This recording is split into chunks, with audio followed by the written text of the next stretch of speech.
ಪ್ರೀತಿಯುಳ್ಳ ಪರಲೋಕದಲ್ಲಿರುವ ನಮ್ಮ ತಂದೆ, ಒಂದು ಮಹೋನ್ನತವಾದ ದಿನವನ್ನು ಕೊಟ್ಟಿಕ್ಕಾಗಿ ನಿಮಗೆ ಸ್ತೋತ್ರ ಅಪ್ಪ.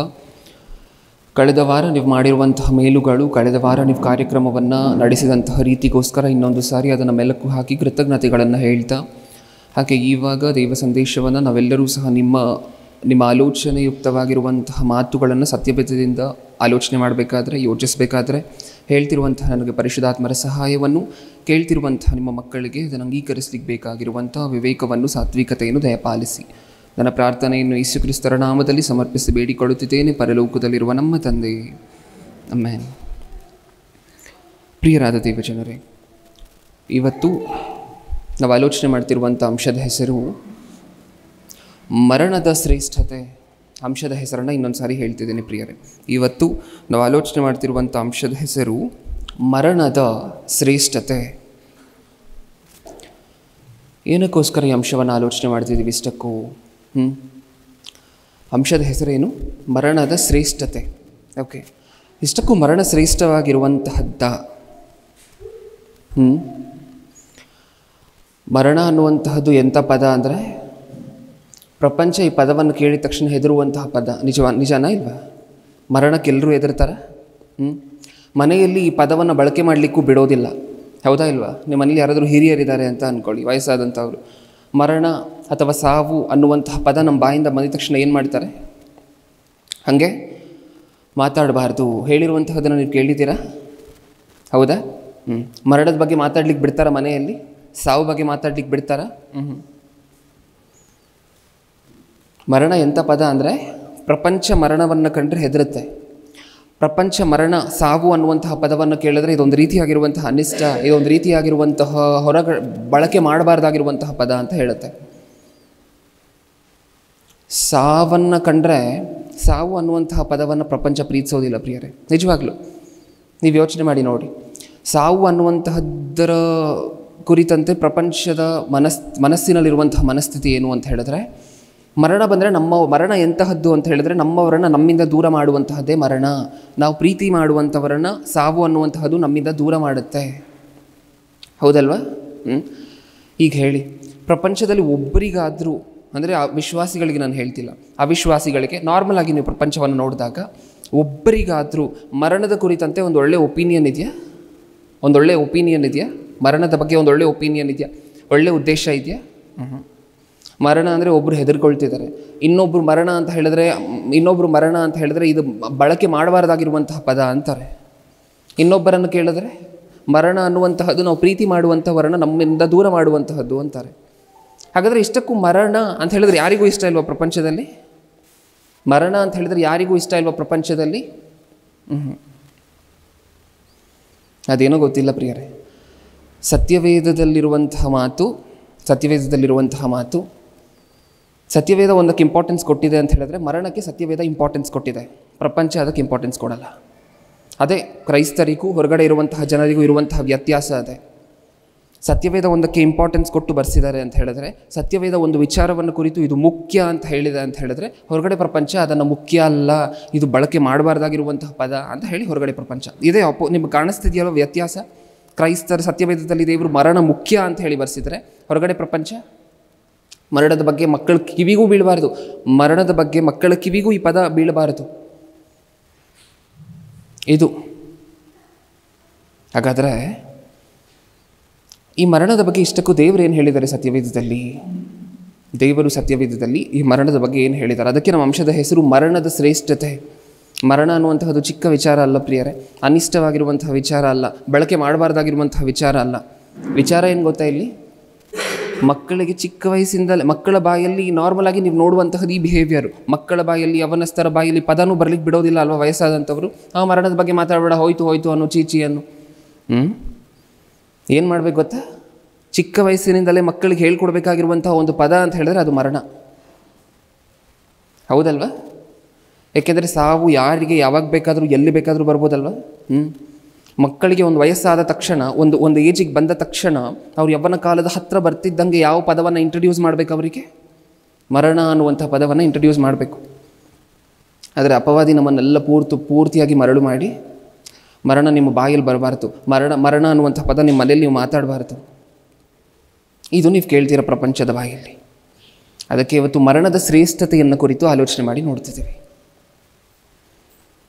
ಮರಣ ಎಷ್ಟು ಬೆಲೆಯುಳ್ಳದು ಗೊತ್ತಾ ಇಷ್ಟಕ್ಕೂ? ನೀವು ಪ್ರಪಂಚದಲ್ಲಿ ಹೇಳುವಂತಹ ಸ್ಲೋಗನ್ಗಳನ್ನು ಕೇಳಿದ್ದೀರಾ, ಅಥವಾ ಅವ್ರು ಬಳಕೆ ಮಾಡುವಂತಹ ಭಾಷೆಯನ್ನು ನೀವು ಕೇಳಿದ್ದೀರಾ.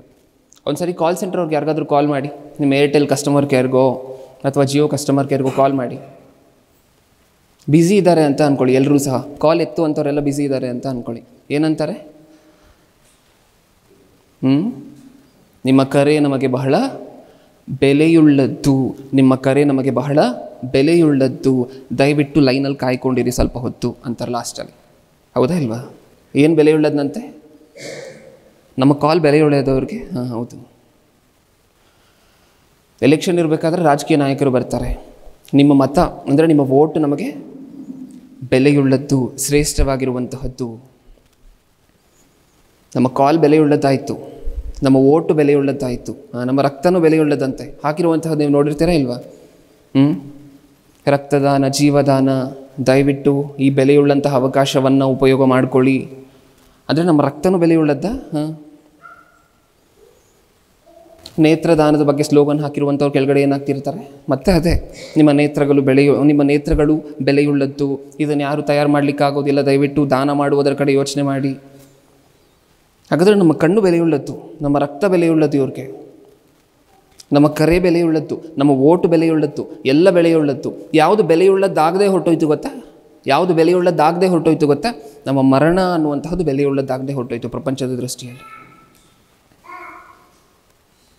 ನಮ್ಮ ಮರಣ ಅನ್ನುವಂತಹದ್ದು ಬೆಲೆಯುಳ್ಳದ್ದಾಗದೆ ಹೊರಟೋಯ್ತು. ಪ್ರಪಂಚ ಯಾವಾಗವರೆಗೂ ಆಲೋಚನೆ ಮಾಡಿ ನಿಲ್ಲಿಸ್ತೋ, ಪ್ರಪಂಚ ಬರೀ ನಮ್ಮ ರಕ್ತ ಬೆಲೆಯುಳ್ಳದ್ದು, ನಮ್ಮ ಕಣ್ಣು ಬೆಲೆಯುಳ್ಳದ್ದು, ನಮ್ಮ ಕರೆ ಬೆಲೆಯುಳ್ಳದ್ದು, ನಮ್ಮ ಓಟು ಬೆಲೆಯುಳ್ಳದ್ದು, ಇಲ್ಲಿಗೆ ಮಾತಾಡಿ ನಿಲ್ಲಿಸ್ತು. ದೇವರು ಒಂದು ಹೆಜ್ಜೆ ಮುಂದೆ ಹೋಗಿ ಪ್ರಪಂಚ ಎಲ್ಲಿಗೆ ನಿಲ್ಲಿಸಿತು ದೇವರು ಅಲ್ಲಿಂದ ಶುರು ಮಾಡ್ತಾರೆ ಪ್ರಿಯರೇ, ಜ್ಞಾನವನ್ನು ಕೊಡುವಂತಹದ್ದು. ಪ್ರಪಂಚಕ್ಕೆ ಗೊತ್ತಿರುವಂತಹದ್ದಿಷ್ಟೇ, ನಮ್ಮ ಕಣ್ಣು ಬೆಲೆಯುಳ್ಳದ್ದು, ರಕ್ತ ಬೆಲೆಯುಳ್ಳದ್ದು. ಆದರೆ ದೇವರು ಮುಂದೆ ಹೋಗಿ ನಿಜವಾಗ್ಲೂ ಬೆಲೆಯುಳ್ಳದ್ದು ಯಾವುದು ಗೊತ್ತಾ? ನಮ್ಮ ಮರಣ. ಬೇರೆ ಯಾವ ಗ್ರಂಥದಲ್ಲೂ ನೀವು ನೋಡೋದಿಲ್ಲ ಪ್ರಿಯರ ಈ ಪದವನ್ನು. ನಮ್ಮ ಮರಣ ಬೆಲೆಯುಳ್ಳದ್ದು, ನಮ್ಮ ಮರಣ ಬೆಲೆಯುಳ್ಳದ್ದು. ಎಲ್ಲಾದರೂ ನೋಡ್ತೀರಾ ಈ ಪ್ರಪಂಚವನ್ನು? ಸತ್ಯವೇದದಲ್ಲಿ ನೋಡೋಣ ಮಾತು ಎಲ್ಲಿರುತ್ತೆ ಅಂತ ಮುಂದೆ.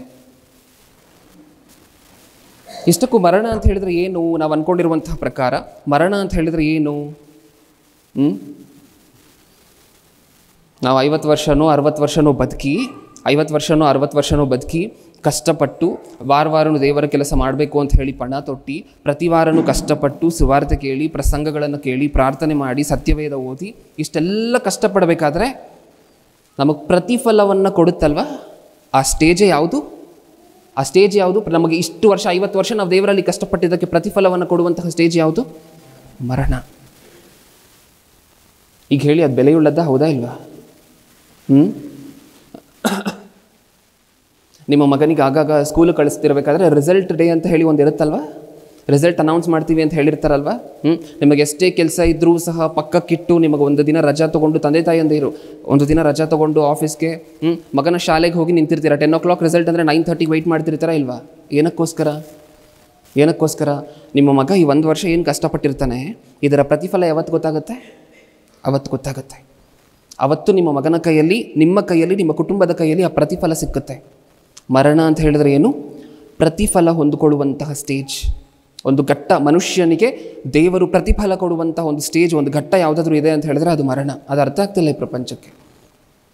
ಮರಣ ಅಂತ ಹೇಳಿದ್ರೆ ಅದ್ರ ಬಗ್ಗೆ ಮಾತಾಡಬೇಡ ಅಂತ ಒಬ್ಬರು, ಅದಂದರೆ ಭಯ ಅಂತ ನಮಗೂ, ಇನ್ನೊಬ್ಬರು ಸಾವಂದರೆ ನಂಗೆ ತುಂಬ ಭಯ ಅಂತ ಇನ್ನೊಬ್ಬರು. ನಾನು ಯಾವುದ್ರ ಬಗ್ಗೆನೂ ಹೆದರೋದಿಲ್ಲ ಬ್ರದರ್, ಸಾವಂದರೆ ತುಂಬ ಭಯ.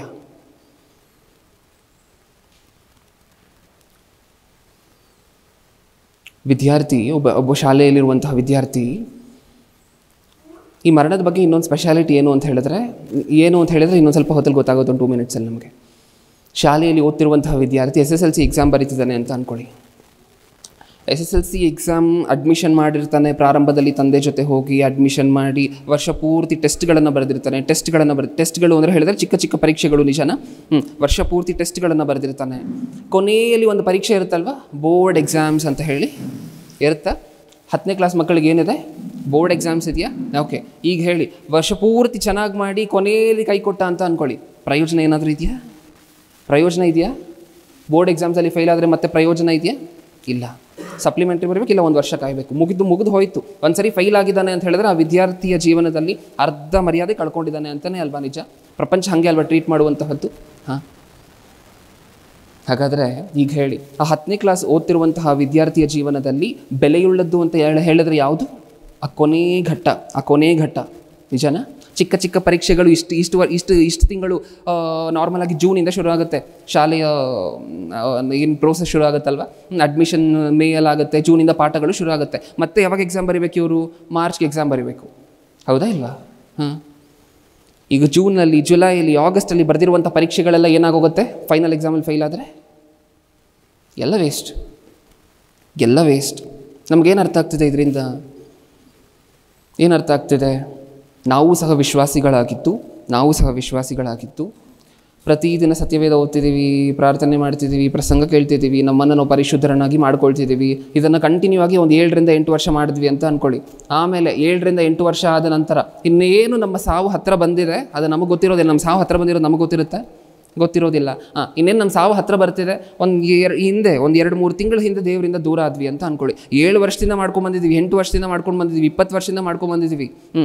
ಕೊನೆಗೆ ನಿನ್ನ ಸಾವಿನ ಒಂದು 2 ತಿಂಗಳು ಇರಬೇಕಾದ್ರೆ ದೇವರಿಂದ ದೂರ ಆದ್ವಿ ಅಂತ ಅಂದ್ಕೊಳ್ಳಿ. ಏನಾದಂಗೆ ಹೇಳಿ? ಏನಾದಂಗೆ? ಆ 10ನೇ ಕ್ಲಾಸ್ ಓದ್ತಿರುವಂತಹ ವಿದ್ಯಾರ್ಥಿ ಎಲ್ಲ ಟೆಸ್ಟ್ಗಳಲ್ಲೂ ಚೆನ್ನಾಗಿ ಮಾಡಿ ಕೊನೆಯಲ್ಲಿರುವಂಥ ಪರೀಕ್ಷೆಯಲ್ಲಿ ಫೇಲ್ ಆದರೆ ಹೆಂಗಿರುತ್ತೋ, ಹೆಂಗೆ 1 ವರ್ಷ ವೇಸ್ಟ್ ಆಗುತ್ತೋ, ಹೆಂಗೆ ಪೂರ್ತಿ ಇಷ್ಟು ತಿಂಗಳು ಮಾಡಿದ್ದೆಲ್ಲ ವೇಸ್ಟ್ ಆಗೋಗುತ್ತೋ ಆ ವಿದ್ಯಾರ್ಥಿಗೆ, ಅದೇ ರೀತಿ ಅಲ್ವಾ ಕ್ರೈಸ್ತರ ಜೀವನವೂ ಸಹ? ಹೌದಾ ಇಲ್ವಾ? ವರ್ಷಗಳು ಮಾಡ್ಕೊಂಡು ಬಂದು ಕೊನೆಗೆ ಇನ್ನೇನು ಸಾವು ಹತ್ತಿರ ಬರ್ತಿದೆ ಅಂದಿದ ತಕ್ಷಣ ಆ ವಿಚಾರ ನಮಗೆ ಗೊತ್ತಾಗೋದಿಲ್ಲ. ಆದರೆ ಆಟೋಮ್ಯಾಟಿಕಾಗಿ ದೇವರಿಂದ ದೂರ ಆಗ್ತಿರ್ತೀವಲ್ವ ಆಗಾಗ. ಆ ಟೈಮಲ್ಲೇ ನಮ್ಮ ಸಾವು ಬಂತು ಅಂತ ಅಂದ್ಕೊಳ್ಳಿ. ಪ್ರಯೋಜನ ಏನು ನಾವು ಇಷ್ಟು ವರ್ಷ ಮಾಡಿದ್ದಕ್ಕೆ? ದೇವರ ಸಹವಾಸದಲ್ಲೇ ಇರಬೇಕು, ಪ್ರತಿದಿನವೂ ಚೇಂಜ್ ಆಗಬಾರ್ದು, ದೇವರನ್ನು ಯಾವತ್ತೂ ಬಿಟ್ಟು ದೂರ ಆಗಬಾರ್ದು ಅಂತ ಏನಕ್ಕೋಸ್ಕರ ಸತ್ಯವೇದ ಹೇಳುತ್ತೆ ಅಂದರೆ ಇದೇ ಕಾರಣಕ್ಕೋಸ್ಕರ. ನಮ್ಮ ಸಾವು ಯಾವತ್ತು ಬರುತ್ತೆ ಅಂತ ಹೇಳಿ ಗೊತ್ತಿಲ್ಲ. ಸಾವು ಬಂದಂತಹ ಆ ದಿನ ನಾವು ದೇವರಲ್ಲಿಲ್ಲ ಅಂತ ಹೇಳಿದ್ರೆ ಮುಗಿದು ಹೋಯಿತು. ಆ ಕ್ಷಣ ನಾವು ದೇವರಲ್ಲಿಲ್ಲ ಅಂತ ಹೇಳಿದ್ರೆ ಮುಗಿದು ಹೋಯಿತು ಕತೆ. ಆವತ್ತೇ ಯಾವುದೋ ಒಂದು ಘೋರವಾಗಿರುವಂಥ ತಪ್ಪು ಮಾಡಿದ್ದೀವಿ ಅಂತ ಅಂದ್ಕೊಳ್ಳಿ, ಮುಗೀತಲ್ವ ಕತೆ? ಇನ್ನೇನಿದೆ? ಇಷ್ಟು ವರ್ಷ ಮಾಡ್ಕೊಂಡು ಬಂದಿರುವಂಥದ್ದೆಲ್ಲ ವೇಸ್ಟ್ ಅಲ್ವಾ? ನಿಮಗೆ ಗೊತ್ತು ಪ್ರಿಯರೇ, ಶಿಲುಬೆಯಲ್ಲಿ ಒಬ್ಬ ವ್ಯಕ್ತಿಯನ್ನು ಶಿಲುಬೆಗೆ ಹಾಕಿರ್ಬೇಕಾದ್ರೆ ಯಾವಾಗ ಮಾರ್ಪಟ್ಟ ಈ ವ್ಯಕ್ತಿ? ಕೊನೆಯಲ್ಲಿ ಉಸಿರು ಹೋಗ್ಬೇಕಾದ್ರೆ, ಹೌದಲ್ವಾ? ಹಾಗಾದರೆ ಈ ವ್ಯಕ್ತಿ ಏನು ಮಾಡ್ದೆ ಹೇಳಿ? ನಮ್ಗೆ ಅರ್ಥ ಆಗುವಂಥ ಭಾಷೆಯಲ್ಲಿ ಹೇಳಬೇಕಾದ್ರೆ, ಟೆಸ್ಟಲ್ಲೆಲ್ಲ ಫೇಲ್ ಆದ, ಫೈನಲ್ ಎಕ್ಸಾಮಲ್ಲಿ ಪಾಸ್ ಆಗೋದ. ಇದನ್ನೇ ಉಲ್ಟಾ ಮಾಡಿ ನೋಡೋಣ ಸ್ವಲ್ಪ ಹೊತ್ತು. ಈಗ ನಾನು ಹೇಳಿದಂತಹ ಸಿಚುವೇಶನನ್ನು ಉಲ್ಟಾ ಮಾಡಿ ನೋಡೋಣ. ಇದೇ ವ್ಯಕ್ತಿ ಟೆಸ್ಟಲ್ಲೆಲ್ಲ ಚೆನ್ನಾಗಿ ಮಾಡಿ ಫೈನಲ್ ಎಕ್ಸಾಮಲ್ಲಿ ಪ್ರಾಣ ಹೋಗಬೇಕಾದ್ರೆ ದೇವರಲ್ಲಿಲ್ಲ ಅಂತ ಅಂದ್ಕೊಳ್ಳಿ. ಪ್ರಯೋಜನ ಏನು? ಅನ್ಯಾಯವಾಗಿ ನರಕಕ್ಕೆ ಹೊರಟೋಗ್ತಾನೆ. ಇವತ್ತು ನಮ್ಗೆ ಅರ್ಥ ಆಗಬೇಕು, ಮರಣ ಅನ್ನುವಂತಹದ್ದು ಎಷ್ಟು ಮುಖ್ಯವಾಗಿರುವಂತಹದ್ದು, ಎಷ್ಟು ಶ್ರೇಷ್ಠವಾಗಿರುವಂತಹದ್ದು. ಫೈನಲ್ ಎಕ್ಸಾಮ್ ಅಂದರೆ ನಮ್ಮ ಜೀವನದಲ್ಲಿ ಅದೇ ಫೈನಲ್ ಎಕ್ಸಾಮ್. ಅಂದರೆ ಆ ಮರಣಕ್ಕಿಂತ ಸ್ವಲ್ಪ ದಿನಗಳು ಹಿಂದೆ ಇರುತ್ತಲ್ವ, ಅದೇ ಫೈನಲ್ ಎಕ್ಸಾಮ್. ಮರಣ ಅನ್ನುವಂತಹದ್ದೇ ರಿಸಲ್ಟ್ ಡೇ. ಈಗ ನಾವು ಮರಣವನ್ನು ಎಷ್ಟು ಶ್ರೇಷ್ಠವಾಗಿರುವಂತಹದ್ದು ಅಂತ ನೋಡಬೇಕು, ನೀವು ಹೇಳಿ, ಹೌದಲ್ವಾ? ನಾವು ಕೋಟಿ ವರ್ಷ ಆಗೋಯ್ತು ದೇವರನ್ನು ಬಿಟ್ಟು ಬಂದು, ಹೌದಾ ಇಲ್ವಾ? ಪರಲೋಕದಿಂದ ನಾವು ಬಿಟ್ಟು ಆದಾಮನಿಗೆ ಬಂದು ಮನುಷ್ಯರು ಅಂದರೆ ಪಿತೃಗಳಿಂದ ಮುಂದೆ ಹೋಗ್ತಿದ್ದೀವಿ ಅಂತ ಹೇಳಿದ್ರೆ ಎಷ್ಟು ವರ್ಷ ಆಗೋಯ್ತು ದೇವರನ್ನು ಬಿಟ್ಟು ಬಂದು? ಕೋಟಿ ವರ್ಷ ಆಗೋಯ್ತು. ಮತ್ತೆ ನಮ್ಮ ಪೂರ್ವಜರ ಜೊತೆ, ಹಿಂದೆ ಮರಣ ಹೊಂದಿರುವಂತಹ ಭಕ್ತರ ಜೊತೆ ನಮ್ಮನ್ನು ಒಂದು ಮಾಡುವಂತಹದ್ದು ಯಾವುದು? ಮರಣ. ಅದು ಶ್ರೇಷ್ಠವಾಗಿರುವಂತಹದ್ದು. ನಾವು ಭೂಮಿಯ ಮೇಲೆ ಇಷ್ಟು ವರ್ಷ ಕಷ್ಟಪಟ್ಟಿರೋದಕ್ಕೆ ಪ್ರತಿಫಲ ಕೊಡುವಂತಹ ಫೈನಲ್ ಎಕ್ಸಾಮ್ ಮರಣ ಅಂತ ಹೇಳಿದ್ರೆ, ಇನ್ನು ಮುಂದೆ ಮರಣದ ಬಗ್ಗೆ ಯಾರಾದರೂ ನಿಮ್ಮ ಕಿವಿಗೆ ಬಿದ್ದರೆ, ಚೀಚಿ ಮಾತಾಡಬಾರ್ದು ಮರಣದ ಬಗ್ಗೆ, ಬಿಡ್ತು ಅಂತ ಹೇಳು ಅಂತ ಯಾರಾದರೂ ಅಂದರೆ ಅದಲ್ಲ. ಕ್ರೈಸ್ತರ ಜೀವನ ಹೇಗಿರಬೇಕು? ಮರಣದ ಬಗ್ಗೆ ಹೇಳ್ಕೊಡ್ಬೇಕು. ಪ್ರತಿ ಮನೆಯಲ್ಲಿರುವಂತಹ ಪ್ರತಿಯೊಬ್ಬೊಬ್ಬರಿಗೂ ಸಹ ಮರಣದ ಬಗ್ಗೆ ಬೋಧನೆ ಮಾಡಬೇಕು. ಮರಣ ಅನ್ನುವಂತಹದ್ದೇ ಒಂದು ಪ್ರಸಂಗ. ನಿಜವಾಗ್ಲೂ ಹೇಳಬೇಕಂದ್ರೆ ಸತ್ಯವೇದದಲ್ಲಿ ಅಷ್ಟು ಬರೆಸಿದ್ದಾರೆ ಮರಣದ ಬಗ್ಗೆ. ಈಗ ನಮ್ಮೆಲ್ಲರಿಗೂ ಗೊತ್ತಿರುವಂತಹ ಮಾತು ಒಂದು ಸರಿ ಓಪನ್ ಮಾಡಿ ನೋಡೋಣ. ಪೌಲನ ಬಾಯಿಂದ ಬಂದಿರುವಂತಹ ಮಾತು. ಫಿಲಿಪಿಯರಿಗೆ ಬರೆದ ಪತ್ರಿಕೆ 1ನೇ ಅಧ್ಯಾಯ. ಫಿಲಿಪಿಯರಿಗೆ ಬರೆದ ಪತ್ರಿಕೆ 1ನೇ ಅಧ್ಯಾಯ 19ನೇ ವಚನ.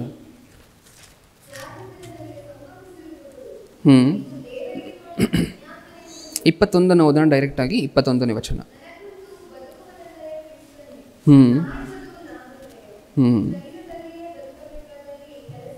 ಸಾಕು ಪ್ರಿಯರೇ.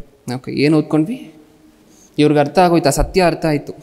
ನನಗಂತೂ ಬದುಕುವುದಾದರೆ ಕ್ರಿಸ್ತನೇ, ಸಾಯುವುದು ಲಾಭವೇ ಲಾಭವೇ. ನಾನು ಇಷ್ಟು ವರ್ಷ ಕ್ರಿಸ್ತನಿಗೋಸ್ಕರ ಬದುಕಿದ್ದಕ್ಕೆ ಪ್ರತಿಫಲ ಕೊಡುವಂತಹ ಘಟ್ಟ ಯಾವುದು? ಮರಣ. ಈ ವಿಚಾರ ನಮಗೆ ಗೊತ್ತಾದರೆ ನಮ್ಮ ಮರಣದ ಬಗ್ಗೆನೂ ನಾವು ಎದುರು ನೋಡ್ತಿರ್ತೀವಿ. ನನಗಿನ್ನೂ ಮರಣ ಬಂದಿಲ್ವೇ, ಎಷ್ಟೋ ಜನ ಹೋಗ್ತಿದ್ದಾರಲ್ವಾ, ನನಗಾದರೂ ಬರಬಾರ್ದಾಗಿ ನಾವೇನು ಮಾಡ್ಕೊಬಾರ್ದು ಪ್ರಿಯರೇ, ಅದನ್ನು ಮಾತ್ರ ದಯವಿಟ್ಟು ಕ್ಲಾರಿಫೈ ಮಾಡ್ಕೊಳ್ಳಿ. ಆತ್ಮಹತ್ಯೆ ಮಾಡ್ಕೊಳ್ಳುವಂತಹದ್ದು ಅತಿ ದೊಡ್ಡ ತಪ್ಪು. ನಾವೇ ಏನು ಮಾಡ್ಕೊಬಾರ್ದು. ಆದರೆ ದೇವರು ನಮಗೆ ದೇವರು ಬರ್ಕೊಟ್ಟಿರುವಂತಹ ಕಾಲ ಆಯಿತು ಅಂತ ಅಂದ್ಕೊಳ್ಳಿ. ಅದು ಬಂದರೆ ತುಂಬ ಸಂತೋಷ ಪಡಬೇಕಲ್ವ ನಾವು ಕ್ರೈಸ್ತರಾಗಿ. ಮರಣಕ್ಕೋಸ್ಕರ ನಾವು ಎದುರು ನೋಡಬೇಕಲ್ವ. ಆದರೆ ನಾವು ಎಂಥವ್ರು ಅಂತ ಹೇಳಿದ್ರೆ, ಒಂದು ಚಿಕ್ಕ ರೋಗ ಬಂತು ಅಂತ ಡಾಕ್ಟ್ರ್ ಹೇಳಿದ್ರು ಅಂತ ಅಂದ್ಕೊಳ್ಳಿ, ಎಲ್ಲಿ ಸತ್ತು ಹೋಗ್ಬಿಡ್ತೀನೋ ಅಂತ ಹೇಳಿ ಯೋಚನೆ ಮಾಡ್ಕೊಂಡು ಕೂತಿರ್ತೀವಿ. ನಿಜನಾ ಇಲ್ವಾ? ನಿಜನಾ? ಅಂದರೆ ನಮಗೇನು ಇಷ್ಟ? ಈ ಭೂಮಿಯ ಮೇಲೆ ಇನ್ನೂ ತಿನ್ಕೊಂಡು ಪಾಪ ಮಾಡಿಕೊಂಡು ಸದಾಕಾಲ ಇಲ್ಲೇ ಇರಬೇಕು, ಇದು ನಮ್ಮಿಷ್ಟ. ಆದರೆ ದೇವರಿಷ್ಟ ಏನು? ನಾವೆಲ್ಲರೂ ಮರಣ ಹೊಂದಬೇಕು, ಮತ್ತೆ ವಾಪಸ್ ಬರಬೇಕು. ಮರಣ ಅಂತ ಹೇಳಿದ್ರೆ ನನ್ನ ಮಕ್ಕಳು ಇಷ್ಟು ವರ್ಷ ಮಾಡಿರೋದಕ್ಕೆ ನಾನು ಪ್ರತಿಫಲ ಕೊಡಬೇಕು ಅಂದರೆ ದೇವರು ವೆಯ್ಟ್ ಮಾಡ್ತಿದ್ದಾರೆ ಅಲ್ಲಿ. ಮರಣ ಅನ್ನುವಂತಹದ್ದು ದೇವರ ದೃಷ್ಟಿಯಲ್ಲಿ ಬೆಲೆಯುಳ್ಳದ್ದು, ನಮ್ಮ ದೃಷ್ಟಿಯಲ್ಲೂ ಬೆಲೆಯುಳ್ಳದ್ದೇ. ನಾವು ಅದನ್ನು ಕರೆಕ್ಟಾಗಿ ತೊಗೊಂಡ್ರೆ, ಸರಿಯಾಗಿ ಯೋಚನೆ ಮಾಡಿದ್ರೆ ಮರಣದ ಕುರಿತಂತೆ, ನಮ್ಮ ದೃಷ್ಟಿಯಲ್ಲೂ ಮರಣ ಅನ್ನುವಂಥದ್ದು ಬೆಲೆಯುಳ್ಳದ್ದೇ. ನಾವು ಅದನ್ನು ಯೋಚನೆ ಮಾಡುವಂತಹ ರೀತಿ ಸರಿಯಾಗಿ ಇಲ್ಲದೆ ಹೋದರೆ, ಮರಣ ಅಂತ ಹೇಳಿದ್ರೆ ಕೆಟ್ಟದ್ದು, ಮರಣ ಅಂತ ಹೇಳಿದ್ರೆ ಅನಿಷ್ಟ, ಪಾಪ ಮಾಡಿರುವಂಥವ್ರು ಬೇಗ ಮರಣ, ಈ ಥರ ಎಲ್ಲ ಚಿಕ್ಕ ಚಿಕ್ಕ ಆಲೋಚನೆಗಳು ಇಟ್ಕೊಂಡು ಹೋದರೆ ಮರಣದ ಬಗ್ಗೆ ನಮ್ಗೆ ಹಾಗೆ ಇರುತ್ತೆ ಮಿಸ್ಕನ್ಸೆಪ್ಷನ್. ಯಾವಾಗ ನಾವು ಪೌಲನ ಥರ ಯೋಚನೆ ಮಾಡುವಂತಹದ್ದು, ಪೌಲನ್ ಏನಂದರು? ನನಗೆ ಪ್ರಾಫಿಟ್ ಅಂದರೆ ಲಾಭ ಅಲ್ವಾ? ಪ್ರಾಫಿಟ್ ಅಂತೆ ಪೌಲನಿಗೆ. ಮರಣ ಬಂದರೆ, ಸಾವು ಬಂದರೆ ಪ್ರಾಫಿಟ್ ಅಂತೆ. ಯಾಕೆ? ನಾನು ಇಷ್ಟು ವರ್ಷ ಕಷ್ಟಪಟ್ಟಿರೋದಕ್ಕೆ ನನಗೆ ಪ್ರತಿಫಲ ಸಿಗ್ತಿದೆ, ನನ್ನನ್ನು ದೇವರು ಒಂದು ಸಿಂಹಾಸನದ ಮೇಲೆ ಕೂರಿಸ್ಬೇಕು ಅಂತ ಅಂದ್ಕೊಂಡಿದ್ದಾರೆ.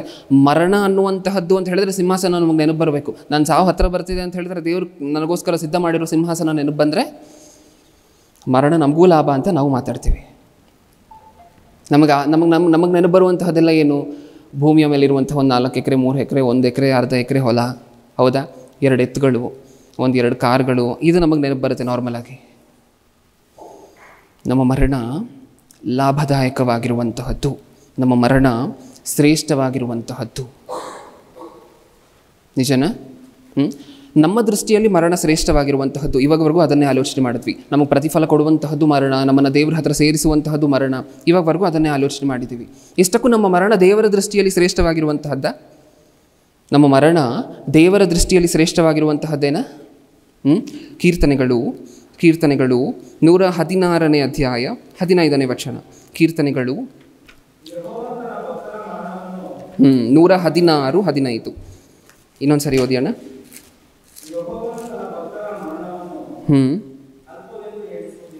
ಯೆಹೋವನು ತನ್ನ ಭಕ್ತರ ಮರಣವನ್ನು ಅಲ್ಪವೆಂದು ಎಣಿಸುವುದಿಲ್ಲ. ಅಂದರೆ ನಮ್ಮ ಮರಣ ಏನಂತೆ ದೇವರ ದೃಷ್ಟಿಯಲ್ಲಿ? ಅಲ್ಪವಾದದ್ದು, ಚಿಕ್ಕ ವಿಚಾರ ಮರಣ ಅಂತ ಹೇಳಿ ದೇವರು ಎಣಿಸೋದಿಲ್ವಂತೆ. ದೇವರು ಪ್ರತಿ ಭಕ್ತನ ಮರಣವನ್ನು ಸಹ ಹೇಗೆ ಎಣಿಸ್ತಾರಂತೆ? ನಮ್ಮ ಕನ್ನಡದಲ್ಲಿ ಅಷ್ಟೊಂದು ಸ್ಪಷ್ಟವಾಗಿ ಕೊಟ್ಟಿಲ್ಲ. ಅಲ್ಲಿ ಒಂದು ಸಾರಿ ಸ್ಕ್ರೀನ್ ಮೇಲೆ ಬರುವಂತಹ ಬೇರೆ ಭಾಷೆಯ ಟ್ರಾನ್ಸ್ಲೇಷನ್ಗಳನ್ನು ನೋಡೋಣ. ಅಣ್ಣ ಇಂಗ್ಲೀಷಲ್ಲಿ ಹಾಕ್ತಿರೋ ಒಂದು ಸಾರಿ. ಏನಂತ ಇದೆ? ಪ್ರೀಶಿಯಸ್ ಅನ್ನುವಂಥ ಪದ ಕಾಣಿಸ್ತಿದೆಯಲ್ವ ನಮಗೆ ಪ್ರಾರಂಭದಲ್ಲಿ. ಏನು ಪ್ರೀಶಿಯಸ್ ಅಂದರೆ ಏನು? ಬೆಲೆಯುಳ್ಳದ್ದು. ಆಗಾಗ ಹೋರ್ಡಿಂಗ್ಗಳನ್ನು ನೋಡಿರ್ತೀರ, ವಾಟರ್ ಇಸ್ ಪ್ರೀಶಿಯಸ್ ಅಂತ ಹೇಳಿ ನೋಡಿದ್ದೀವ.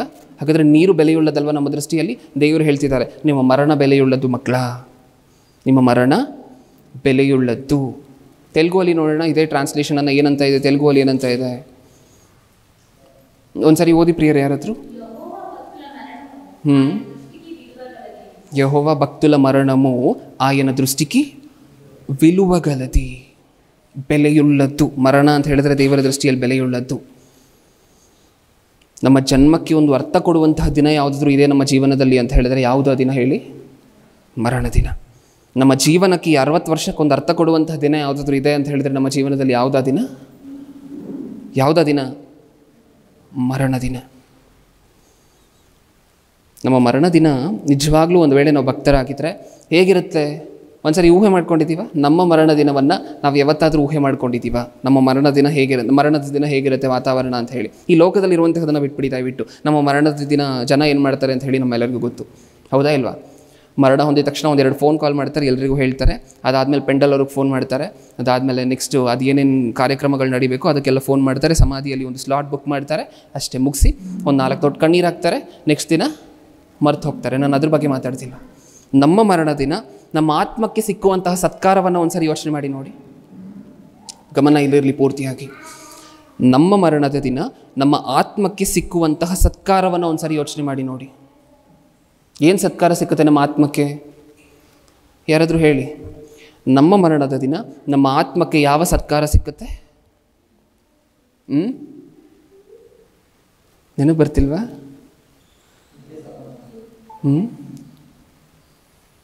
ನಮ್ಮನ್ನು ಎಸ್ಕಾಟ್ ಮಾಡಲಿಕ್ಕೆ ದೇವದೂತರು ಬರ್ತಾರಂತೆ. ಗೊತ್ತಾ ಇಲ್ವಾ ನಮಗೆ ಮಾತು?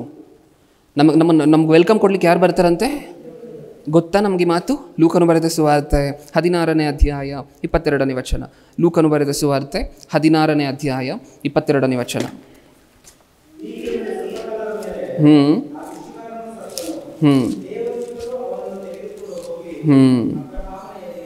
ಸಾಕು.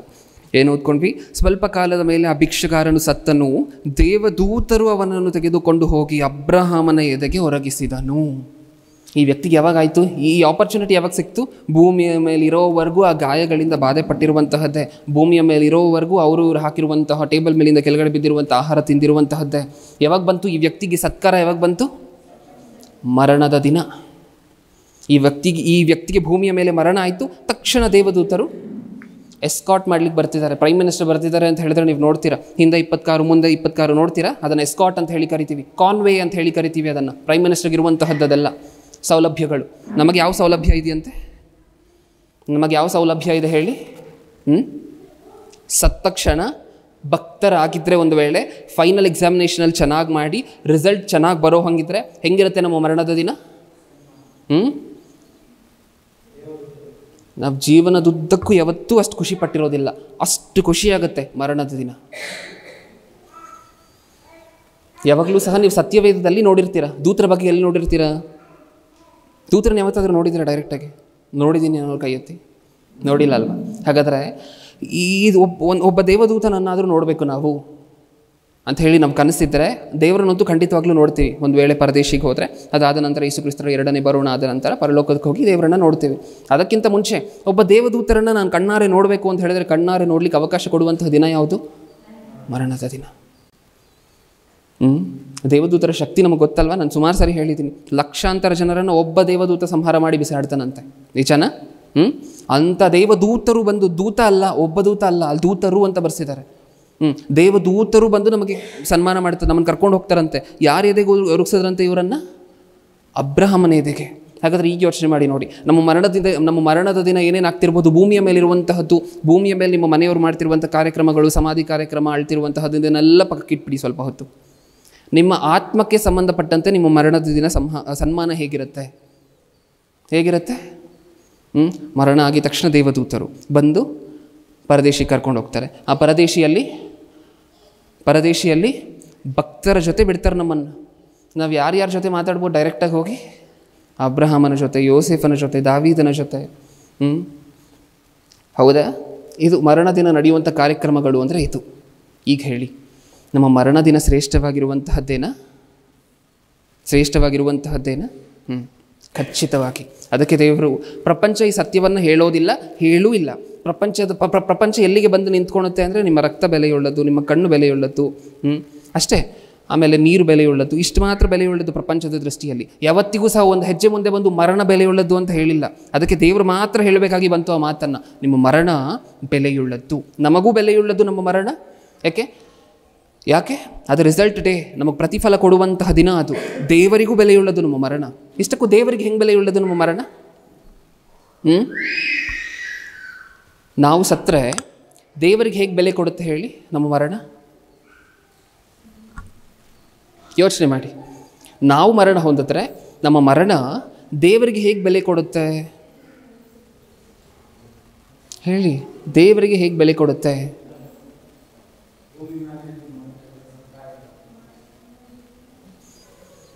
ಒಂದು ಹುಳುವನ್ನು ನೋಡಿದ್ದೀರಾ? ಅದರ ಹೆಸರು ರೇಷ್ಮೆ ಹುಳು. ನೋಡಿದ್ದೀವ? ರೇಷ್ಮೆ ಸೀರೆ ಉಡುವಂಥವ್ರು. ಎಲ್ಲಿಂದ ಬರುತ್ತಮ್ಮ ರೇಷ್ಮೆ?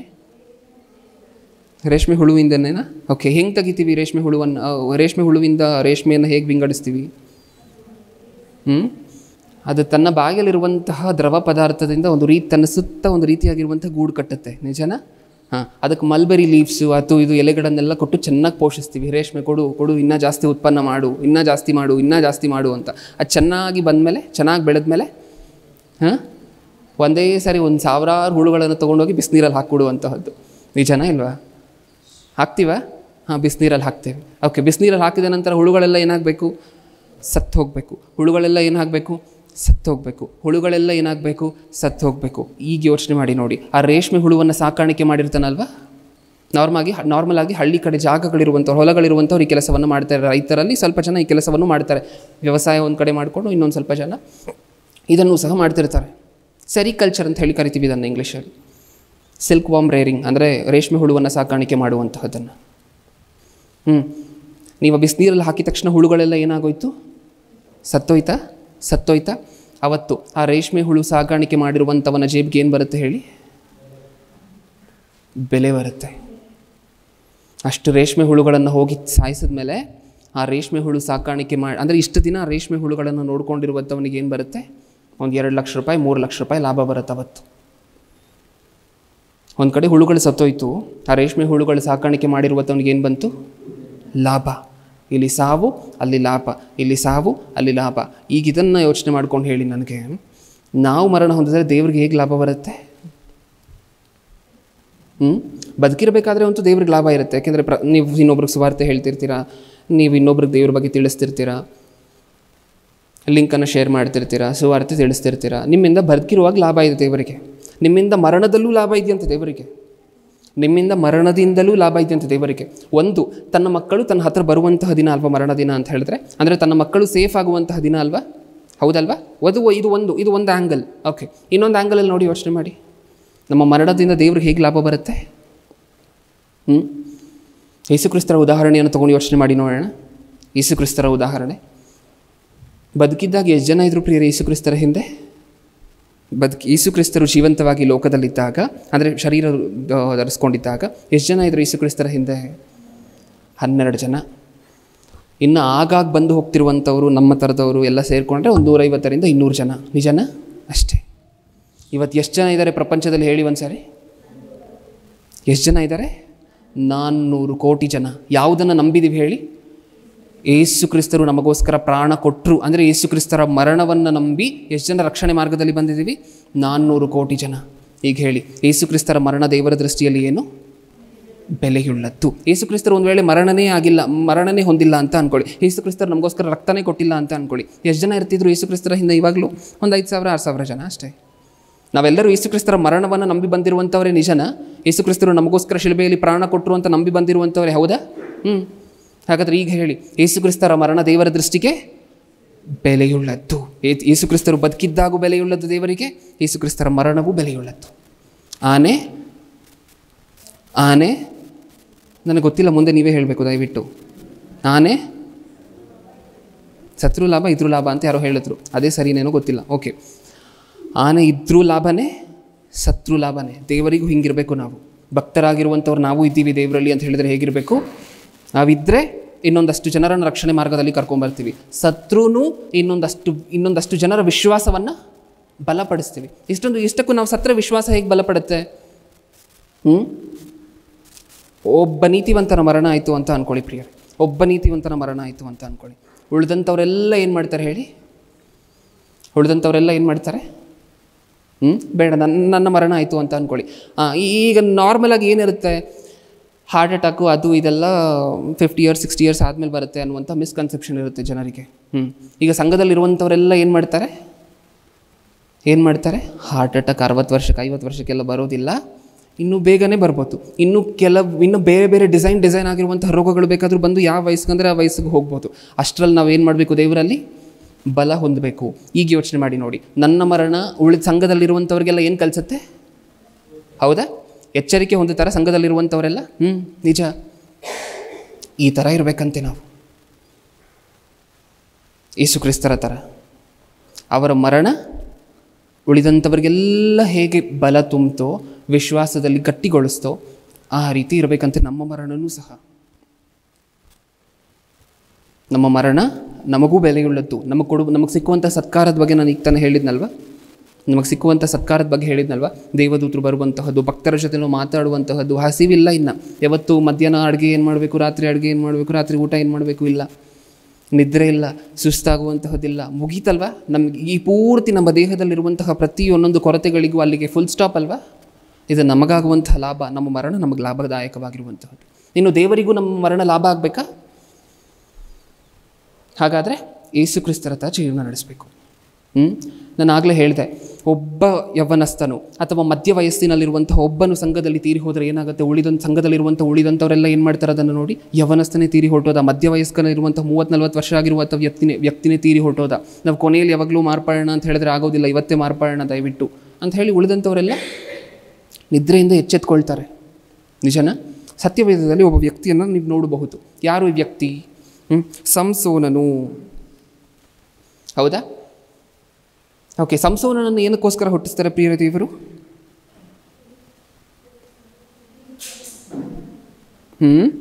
ಸಂಸೋನನನ್ನು ದೇವರು ಏನಕ್ಕೋಸ್ಕರ ಹುಟ್ಟಿಸ್ತಾರೆ? ಫಿಲಿಸ್ಟಿಯರಿಂದ ಇಸ್ರಾಯೇಲ್ಯರನ್ನು ರಕ್ಷಿಸಲಿಕ್ಕೋಸ್ಕರ. ಫಿಲಿಸ್ಟಿಯರಿಂದ ಇಸ್ರಾಯೇಲ್ಯರನ್ನು ರಕ್ಷಿಸಲಿಕ್ಕೋಸ್ಕರ. ಓಕೆ, ಈ ಕೆಲಸದಲ್ಲಿ ದೇವರು ತನಗೆ ಕೊಟ್ಟಿರುವಂಥ ಈ ಕೆಲಸದಲ್ಲಿ ಏನೇನಾಗುತ್ತೆ ಸಂಸೋನನ ಜೀವನದಲ್ಲಿ ನಿಮ್ಮೆಲ್ಲರಿಗೂ ಗೊತ್ತಿರೋ ಹಾಗೆ, ಪ್ರಾರಂಭದಲ್ಲಿ ರಕ್ಷಣೆ ಮಾಡ್ತಾನೆ ಇರ್ತಾರೆ, ಮಧ್ಯ ಬರ್ತಾ ಬರ್ತಾ ಬರ್ತಾ ದೇವರಿಂದ ದೂರ ಆಗ್ತಾರೆ ಕೆಲವು ಕಾರಣಗಳ ನಿಮಿತ್ತಂತೆ. ಓಕೆ, ಅದಾದ ನಂತರ ಫಿಲಿಸ್ಟಿಯರ ಸೆರೆಯಲ್ಲಿರಬೇಕಾಗಿರುವಂಥ ಪರಿಸ್ಥಿತಿ ಬರುತ್ತೆ. ಫಿಲಿಸ್ಟಿಯರು ಕಣ್ಣು ಕೇಳಿಸ್ತಾರೆ. ಎಲ್ಲ ಆಗೋಯ್ತಾ? ಎಲ್ಲ ಆಗೋಯ್ತು. ಈಗ ಸಂಸೋನನಿಗೆ ಫೈನಲ್ ಎಕ್ಸಾಮ್ ಬರುತ್ತೆ. ಹೇಳಿ, ಏನು ಬರುತ್ತೆ? ಮರಣ ಹತ್ತಿರ ಬರ್ತಿದೆ ಅಂದ ತಕ್ಷಣ ಏನು ಹತ್ತಿರ ಬರ್ತಿದೆ? ಫೈನಲ್ ಎಕ್ಸಾಮ್ ಬಂದಿದೆ, ಮರಣ ಅನ್ನುವಂತಹ ರಿಸಲ್ಟ್ ಡೇ ತುಂಬ ಹತ್ತಿರ ಇದೆ ಅಲ್ವಾ ಅದರ ಅರ್ಥ? ಈಗ ಸಂಸೋನನಿಗೆ ತನ್ನ ಫೈನಲ್ ಎಕ್ಸಾಮ್ ಬರುತ್ತೆ. ಹೇಗೆ ಪರ್ಫಾರ್ಮ್ ಮಾಡ್ತಾರೆ ಗೊತ್ತಾ? ಹಿಂದೆ ದೇವರಿಂದ ದೂರ ಆಗೋಗಿದ್ದಾರೆ, ಅಂದರೆ ಟೆಸ್ಟ್ಗಳಲ್ಲೆಲ್ಲ ಈಗಾಗಲೇ ಕೊಟ್ಟಿರುವಂಥ ಟೆಸ್ಟ್ಗಳಲ್ಲೆಲ್ಲ ಈಗಾಗಲೇ ಫೇಲ್ ಆಗಿದ್ದಾರೆ. ಫೈನಲ್ ಎಕ್ಸಾಮ್ ಬಂದಿದ ತಕ್ಷಣ ಏನು ಮಾಡ್ತಾರೆ? ಸಂಸೋನನ್ನು ಸಹ ಈಗಾಗಲೇ ತಪ್ಪು ಮಾಡಿದ್ದೀನಲ್ವಾ ಅಂತ ಹೇಳಿ ತಪ್ಪಿಂದಲೇ ತಪ್ಪು ತನ್ನಲ್ಲೇ ಇಟ್ಕೊಂಡು ಕಣ್ಣು ಮುಚ್ಚಿಬಿಡ್ಬೋದಿತ್ತು, ಮುಚ್ಚಿಲ್ಲ. ಟೆಸ್ಟ್ಗಳಲ್ಲಂತೂ ಸರಿಯಾಗಿ ಮಾಡಿಲ್ಲ. ದೇವ್ರು ನನ್ನ ಮೇಲೆ ಇಟ್ಟಿರುವಂಥ ವಿಶ್ವಾಸವನ್ನು ಫೈನಲ್ ಎಕ್ಸಾಮಲ್ಲಾದರೂ ಉಳಿಸ್ಕೊಳ್ಳೋಣ ಅಂತ ಹೇಳಿ ಮತ್ತೆ ದೇವ್ರಿಗೊಂದು ಮೊರೆ ಇಡ್ತಾರೆ. ಏನಂತ ಮೊರೆ ಇಡ್ತಾರೆ? ಇದು ಒಂದು ಸಾರಿ ನನ್ನನ್ನು ಬಲಪಡಿಸು, ಇದು ಒಂದು ಸಾರಿ ನನ್ನನ್ನು ಬಲಪಡಿಸು. ನೀನು ನನಗೆ ಕೊಟ್ಟಿರುವಂಥ ಕೆಲಸ ಏನು? ದೇವ್ರು ಸಂಸೋನನಿಗೆ ಕೊಟ್ಟಿರುವಂಥ ಕೆಲಸ ಏನು?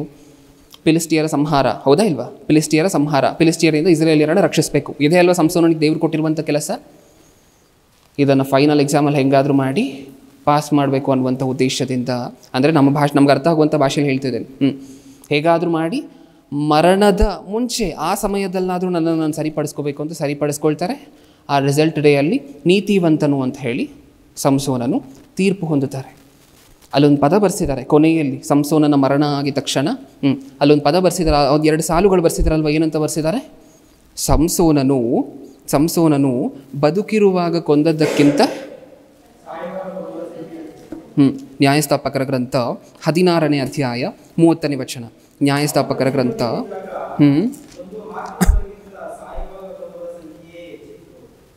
ಹೌದಾ? ಈಗ ಹೇಳಿ, ಸಂಸೋನನು ಜೀವದಿಂದಿರುವಾಗ ದೇವರ ಕೆಲಸ ಮಾಡಿದ ಜಾಸ್ತಿನ? ದೇವರ ಕೆಲಸ ಅಂದರೆ ಸಂಸೋನನಿಗೇನು ಸುವಾರ್ತೆ ಸಾರೋದಲ್ಲ ನಮ್ಮ ಥರ. ಆಗಿನ ಕಾಲದಲ್ಲಿ ಕೆಲಸ ಬೇರೆ ಇತ್ತು, ದೇವರ ಕೆಲಸ ಅಂದರೆ ಬೇರೆ ಇತ್ತು. ಒಂದೊಂದು ಜಾಗದಲ್ಲಿ ಒಂದೊಂದು ರೀತಿಯಾಗಿದ್ದಂತಹ ಕೆಲಸ ಇತ್ತು, ಆಗಲ್ಲ. ಓಕೆ, ಈಗ ಹೇಳಿ, ಸಂಸೋನನಿಗೆ ದೇವರು ಕೊಟ್ಟಂಥ ಕೆಲಸ ಏನು? ಫಿಲಿಸ್ಟಿಯರ ಸಂಹಾರ. ಈಗ ಅವ್ರು ಬದುಕಿದ್ದಾಗ ದೇವ್ರ ಕೆಲಸ ಮಾಡಿದ್ದಕ್ಕಿಂತ ಹೆಚ್ಚಾಗಿ ಯಾವಾಗ ಮಾಡಿದ್ರಂತೆ? ಅವರು ಮರಣದಿಂದ ಹೆಚ್ಚಾಗಿ ದೇವ್ರ ಕೆಲಸ ಮಾಡಿದ್ರಂತೆ. ಈಗ ಸಂಸೋನನ ಮರಣ ಏನು ದೇವರ ದೃಷ್ಟಿಯಲ್ಲಿ ಬೆಲೆಯುಳ್ಳದ್ದು. ಒಬ್ಬ ವ್ಯಕ್ತಿ ಮರಣ ಹೊಂದಿದ್ದಕ್ಕೆ ನೋಡಿ ಎಷ್ಟು ಜನ ಸಂಹಾರ ಹೊಂದಿದ್ರು. ಆ ವ್ಯಕ್ತಿ ಆ ಸಮಯದಲ್ಲಿ ದೇವರ ಕೆಲಸ ಅಂದರೆ ಅದು ಅಂತ ನಾನು ಈಗಾಗಲೇ ಹೇಳಿದ್ದೇನೆ. ಒಬ್ಬ ಯೇಸು ಕ್ರಿಸ್ತರು ಮರಣ ಹೊಂದಿದ್ದಕ್ಕೆ ಎಷ್ಟು ಜನ ಬಂದ್ವಿ? 400 ಕೋಟಿ ಜನ. ಸ್ಟೆಫೇನನ ಮರಣ ಆಯಿತು, ನಮ್ಮೆಲ್ಲರಿಗೂ ಗೊತ್ತಾ ಪ್ರಿಯರೇ? ಸ್ಟೆಫೇನನ ಮರಣ ಆಯಿತಾ? ಸತ್ಯವೇದದಲ್ಲಿ ನೀವು ಓದ್ಕೊಳ್ಳುವಂತಹ ಅಪೊಸ್ತಲರ ಕೃತ್ಯಗಳು 7ನೇ ಅಧ್ಯಾಯದಲ್ಲಿ ಏನು ತೊಗೊಂಡು ಹೊಡೆದು ಕೊಂದ್ರಂತೆ ಸ್ಟೆಫೇನನನ್ನು? ಕಲ್ಲಿಸಿದು ಕೊಂದ್ರ. ಹಿಸ್ಟ್ರಿಯನ್ನು ನೀವು ಓದಿ ನೋಡಿದ್ರೆ, ಅಂದರೆ ಮೊದಲನೇ ಶತಮಾನದ ಹಿಸ್ಟ್ರಿಯನ್ನು ಒಂದು ಸಾರಿ ಓದಿ ನೋಡಿದ್ರೆ, ಸ್ಟೆಫೇನನ ಮರಣ ಆದ ನಂತರ ಎಷ್ಟೊಂದು ಜನ ಯಹೂದ್ಯರೆಲ್ಲ ಏನಾದ್ರಂತೆ ಗೊತ್ತಾ? ಯಹೂದ್ಯರು ಅಂತ ಹೇಳಿದ್ರೆ ಯಾರು ನಾರ್ಮಲಾಗಿ ಯಹೂದ್ಯರು ಏನು ಮಾಡೋದಿಲ್ಲ, ನಾರ್ಮಲಾಗಿ ಯೇಸು ಕ್ರಿಸ್ತರನ್ನು ನಂಬೋದಿಲ್ಲ, ಬರಬೇಕಾಗಿರುವಂಥ ಮೆಸ್ಸಿಯ ಇವರೇ ಅಂತ ಹೇಳಿ ಅಂಗೀಕಾರ ಮಾಡೋದಿಲ್ಲ ಯೇಸು ಕ್ರಿಸ್ತರನ್ನು. ಆದರೆ ಸ್ಟೆಫೇನನ ಮರಣ ಆಗಿದ ತಕ್ಷಣ ಏನಾಯ್ತಂತೆ ಗೊತ್ತಾ? ಸುಮಾರು 1000 ಜನ ಯೇಸು ಕ್ರಿಸ್ತರನ್ನು ಯಹೂದ್ಯರಲ್ಲಿ ನಂಬಲಿಕ್ಕೆ ಶುರು ಮಾಡಿದ್ರಂತೆ. ಸ್ಟೆಫೆನನ್ನು ಕೊನೆಯಲ್ಲಿ ಹೋಗಬೇಕಾದ್ರೆ ಮಾತಾಡಿದಂತಹ ಮಾತದೆ, ಪ್ರಸಂಗ ಮಾಡ್ತಾ ಹೇಗೂ ಇನ್ನು ಜನ ಎಲ್ಲ ಕಲ್ತ್ಕೊಂಡು ಸುತ್ತ ನಿಂತಿದ್ದಾರೆ, ಹೇಗೂ ನನ್ನ ಕೊನೆ ಸಮಯ ಅಂತ ಹೇಳಿ ತನ್ನ ಪೂರ್ತಿ ಬಲದಿಂದ ಪೂರ್ತಿ ಶಕ್ತಿಯಿಂದ ಪ್ರಸಂಗ ಮಾಡ್ತಾರೆ. ಜನರನ್ನು ಎಚ್ಚರಿಸಿ ಜನರನ್ನು ಬೈದು ಪ್ರಸಂಗ ಮಾಡ್ತಾರೆ. ಕೊನೆಯಲ್ಲಿ ಆ ಒಂದು ಪ್ರಸಂಗದಿಂದ ಮರಣಕ್ಕೆ ಮುಂಚೆ ಇಟ್ಟಿದ್ದಂತಹ ಫೈನಲ್ ಎಕ್ಸಾಮಲ್ಲಿ ಸ್ಟೆಫೆನನ್ನು ಫಸ್ಟ್ ಟಾಪರ್ ಆಗಿ ಏನಾದರೂ ಮರಣ ಆಯಿತು, ಅವ್ರಿಗೆ ರಿಸಲ್ಟ್ ಬಂತು. ಏನು ಅವ್ರ ಮರಣದಿಂದ ಅವ್ರಿಗೆ ಬಂದಂತಹ ರಿಸಲ್ಟ್ ಏನು? ಅವ್ರಿಗಂತೂ ಸಿಕ್ತು ಪರದೇಶಿ. ಹೌದಾ ಇಲ್ವಾ? ಹಾಂ, ಸ್ಟೆಫೆನನ ಮರಣ, ತನ್ನ ಮರಣದಿಂದ ಒಂದಷ್ಟು ಜನ ಯಹೂದ್ಯರು ಕ್ರಿಸ್ತನನ್ನು ವಿಶ್ವಾಸಿಸಿದ್ದಾರೆ ಅಂತ ಹೇಳಿದ್ರೆ ತನ್ನ ಮರಣ ದೇವರ ದೃಷ್ಟಿಯಲ್ಲಿ ಬೆಲೆಯುಳ್ಳದ್ದು. ಯೇಸು ಕ್ರಿಸ್ತರ ಮರಣದಿಂದ ಇಷ್ಟು ಜನ ಯೇಸು ಕ್ರಿಸ್ತ ರಕ್ಷಣೆ ಮಾರ್ಗದಲ್ಲಿ ಬಂದಿದ್ದೀವಿ ಅಂತ ಹೇಳಿದ್ರೆ ಯೇಸು ಕ್ರಿಸ್ತರ ಮರಣ ದೇವರ ದೃಷ್ಟಿಯಲ್ಲಿ ಬೆಲೆಯುಳ್ಳದ್ದು. ಸಂಸೋನನ ಮರಣದಿಂದ ದೇವರ ಕೆಲಸ ಇನ್ನೂ ಹೆಚ್ಚಾಯಿತು ಅಂತ ಹೇಳಿದರೆ ಸಂಸೋನನ ಮರಣ ದೇವರ ದೃಷ್ಟಿಯಲ್ಲಿ ಬೆಲೆಯುಳ್ಳದ್ದು. ನಾಳೆ ನಮ್ಮ ಮರಣನೂ ದೇವರ ದೃಷ್ಟಿಯಲ್ಲಿ ಬೆಲೆಯುಳ್ಳದ್ದೇ ಆಗಿರುತ್ತಾ? ನಮ್ಮ ಮರಣ ಯಾವಾಗ ಬರುತ್ತೆ ಅಂತ ಗೊತ್ತಿಲ್ಲ. ಈಗ ನಮಗಿರುವಂಥ ಒಂದೇ ಆಪ್ಷನ್ ಏನು? ನಮಗಿರುವಂಥ ಒಂದೇ ಆಪ್ಷನ್ ಏನು? ಜೀವನದುದ್ದಕ್ಕೂ ನೀತಿವಂತರೇ ಆಗಿರಬೇಕು. ಇವತ್ತು ಒಂದಿನ ತಪ್ಪು ಮಾಡಿಬಿಡ್ತೀನಿ, ಇವತ್ತೊಂದಿನ ದೇವರಿಗೆ ದೂರ ಆಗೋಗ್ತೀನಿ, ನಾಳೆ ಮತ್ತೆ ಟ್ರ್ಯಾಕಿಗೆ ಬರ್ತೀನಿ ಅಂತ ಹೇಳಿದ್ರೆ ಆಗೋದಿಲ್ಲ. ಇವತ್ತೇ ಮರಣ ಬಂದರೆ ಏನು ಕತೆ ಹಾಗಾದರೆ? ಹೌದಲ್ವಾ? ಜೀವನದುದ್ದಕ್ಕೂ ನಾವು ಸಹ ನಮ್ಮ ನೀತಿವಂತಿಕೆಯನ್ನು ಹಾಗೆ ಉಳಿಸ್ಕೊಂಡು ಹೋದರೆ ನಮ್ಮ ಮರಣವೂ ಸಹ ದೇವರ ದೃಷ್ಟಿಯಲ್ಲಿ ಬೆಲೆಯುಳ್ಳದ್ದಾಗಿರುತ್ತೆ. ನಮ್ಮ ಮರಣ ನಮ್ಮ ದೃಷ್ಟಿಯಲ್ಲೂ ಬೆಲೆಯುಳ್ಳದ್ದಾಗಿರುತ್ತೆ. ಯಾಕೆ? ನಮಗೆ ಸಿಕ್ಕುವಂತಹ ವೆಲ್ಕಮ್ ಎಲ್ಲ ನೀವು ನೋಡಿದ್ರಲ್ವಾ? ದೇವರ ದೃಷ್ಟಿಯಲ್ಲೂ ಬೆಲೆಯುಳ್ಳದ್ದಾಗಿರುತ್ತೆ. ನನ್ನ ಮಗ ಇವತ್ತು ರಕ್ಷಿಸಲ್ಪಟ್ಟ, ನಿಜವಾಗ್ಲೂ ನನ್ನ ಮಗ ರಕ್ಷಣೆ ಹೊಂದಂತಹ ದಿನ ಯಾವುದು? ನಾವು ರಕ್ಷಣೆ ಹೊಂದುವಂತಹ ದಿನ ಯಾವುದು? ಇವಾಗ ಹೇಳಿ ದಯವಿಟ್ಟು. ನಾವು ರಕ್ಷಣೆ ಹೊಂದುವಂತಹ ದಿನ ಯಾವುದು? ಬ್ಯಾಪ್ಟಿಸಮ್ ತೊಗೊಂಡಾಗ. ಬ್ಯಾಪ್ಟಿಸಮ್ ತೊಗೊಂಡಿರುವಂಥವ್ರು ಸುಮಾರು ಜನ ಬ್ಯಾಪ್ಟಿಸಮ್ ತೊಗೊಂಡು ಆಮೇಲೆ ದೇವರಿಂದ ದೂರ ಆಗೋಗಿದ್ದಾರೆ ಸ್ವಲ್ಪ ದಿನಕ್ಕೆ. ನಿಜನ? ಕೊನೆಯವರೆಗೂ ಇರುವಂಥವ್ರಲ್ವ ರಕ್ಷಣೆ ಹೊಂದುವಂತಹದ್ದು. ನಮಗೆ ನಿಜವಾಗ್ಲೂ ರಕ್ಷಣೆ ಆಗುವಂತಹದ್ದು ಅಂದರೆ ಮರಣದ ದಿನ. ಅದು ನಮ್ಮ ತಲೆಯಲ್ಲಿದ್ದರೆ ದೂತರು ಬಂದು ನಮ್ಮನ್ನು ಕರ್ಕೊಂಡು ಹೋಗುವಂತಹ ದಿನ ನಮ್ಮ ಮರಣದ ದಿನ, ನಮಗೆ ರಕ್ಷಣೆ ಆಗುವಂತಹ ದಿನ ನಮ್ಮ ಮರಣದ ದಿನ. ನಾವು ಹೋಗಿ ನಮ್ಮ ಪೂರ್ವಜರು, ನಮ್ಮ ಭಕ್ತರನ್ನೆಲ್ಲ ಭೇಟಿ ಮಾಡುವಂತಹದ್ದು ನಮ್ಮ ಮರಣದ ದಿನ. ನಮ್ಮ ಕಷ್ಟಗಳಿಗೆಲ್ಲ ಫುಲ್ ಸ್ಟಾಪ್ ಇರುವಂತಹದ್ದು ನಮ್ಮ ಮರಣದ ದಿನ. ಇದೆಲ್ಲ ನಮ್ಮ ತಲೆಯಲ್ಲಿದ್ದರೆ ನಮ್ಮ ಮರಣ ನಮ್ಮ ದೃಷ್ಟಿಯಲ್ಲಿ ಬೆಲೆಯುಳ್ಳದ್ದಾಗೇ ಇರುತ್ತೆ ಯಾವಾಗಲೂ ಸಹ. ನಮ್ಮ ಮರಣದ ಕುರಿತಂತೆ ಅಯ್ಯೋ ನನಗೆ ಇವಾಗಲೇ ಸಾವು ಅಂದ್ಬಿಡ್ತಲ್ವ, ನನಗೆ ಇನ್ನೂ ಕಮ್ಮಿ ವಯಸ್ಸು ಅಂತ ಹೇಳಿ ನಾವು ಯಾವತ್ತೂ ಯೋಚನೆ ಮಾಡೋದಿಲ್ಲ. ಎದುರು ನೋಡುವಂಥವರಾಗಿರ್ತೇವೆ. ದೇವರ ದೃಷ್ಟಿಯಲ್ಲೂ ಬೆಲೆಯುಳ್ಳದ್ದು, ನಮ್ಮ ದೃಷ್ಟಿಯಲ್ಲೂ ಬೆಲೆಯುಳ್ಳದ್ದು ನಮ್ಮ ಮರಣ, ದೇವರ ದೃಷ್ಟಿಯಲ್ಲೂ ಬೆಲೆಯುಳ್ಳದ್ದು. ನೀವು ಒಬ್ಬರ ಸಾವಾಯಿತು ಅಂತ ಅಂದ್ಕೊಳ್ಳಿ, ನಿಮ್ಮ ವರ್ಗದವರೆಲ್ಲ ಏನು ಯೋಚನೆ ಮಾಡ್ತಾರೆ ಗೊತ್ತಾ? ಪಾಪ ಈ ವ್ಯಕ್ತಿ ಬದುಕಿದ್ದಾಗ ಹೇಳ್ತಾ ಇದ್ದ. ನೀವು ಬದುಕಿದ್ದಾಗ ನೀವು ಹೇಳಿರುವಂತಹ ಸುವಾರ್ತೆಯನ್ನು ಕೇಳಿ ಯಾವತ್ತೂ ಮಾರ್ಪಟ್ಟು ಬಂದಿರೋದಿಲ್ಲ. ನೀವು ಸತ್ತ ನಂತರ ನೀವು ಬದುಕಿದ್ದಾಗ ಹೇಳಿರುವಂತಹ ಸುವಾರ್ತೆನ ಮತ್ತೆ ನೆನಪು ಮಾಡ್ಕೊಳ್ತಾರೆ, ಹೇಳ್ತಾನೆ ಇದ್ದ ವ್ಯಕ್ತಿ ಅಂತ ಹೇಳಿ. ನಾವು ನಿಜವಾಗ್ಲೂ ದೇವ್ರ ಮುಂದೆ ಕೂತ್ಕೊಂಡು ಪ್ರಾರ್ಥನೆ ಮಾಡಬೇಕಂದ್ರೆ ಇನ್ನು ಮುಂದೆ ಏನಂತ ಪ್ರಾರ್ಥನೆ ಮಾಡಬೇಕು ಗೊತ್ತಾ? ಮರಣ ಕೊಟ್ಟರೆ ಹೆಂಗೆ ಕೊಡಬೇಕು ತಂದೆ ನನಗೆ? ಮರಣ ಕೊಟ್ಟರೆ ಹೆಂಗೆ ಕೊಡಬೇಕು ನನಗೆ ನೀವು?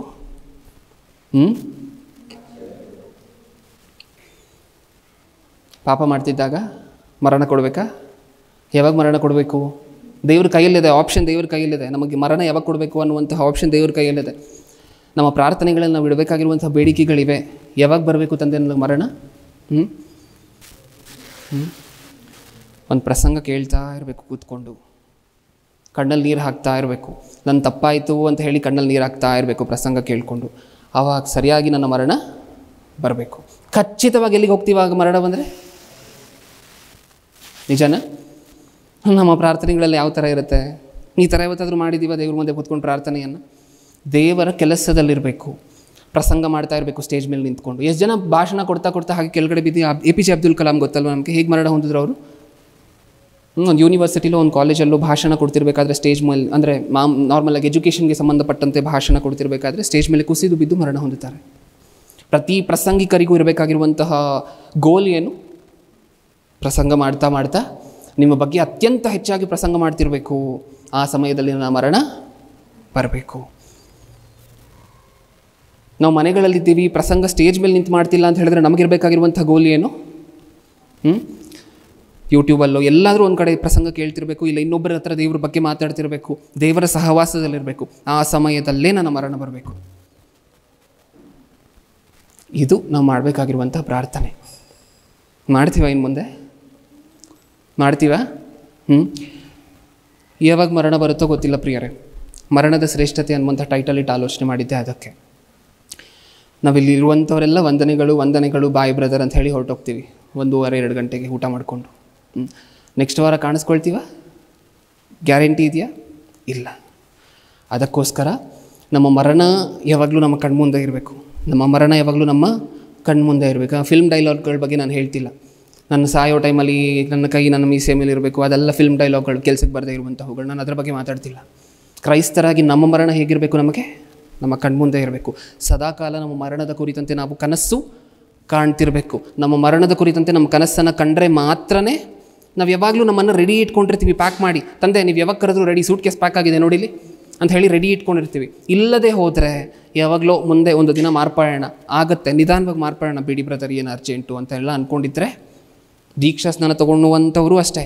ದೀಕ್ಷಾ ಸ್ನಾನ ಯಾರಾದರೂ ನಿಮಗೆ ಗೊತ್ತಿರುವಂಥ ಬಂಧು ಬಳಗದಲ್ಲಿರಬಹುದು, ದೇವರನ್ನು ನಂಬಿರ್ತಾರೆ, ಇನ್ನೂ ದೀಕ್ಷಾ ಸ್ನಾನ ತೊಗೊಂಡಿರೋದಿಲ್ಲ. ಅವ್ರ ಮುಂದೆ ದಯವಿಟ್ಟು ಈ ಪ್ರಸಂಗವನ್ನು ಹೇಳಬೇಕಾಗಿರುವಂತಹ ಜವಾಬ್ದಾರಿ ನಿಮ್ಮದು.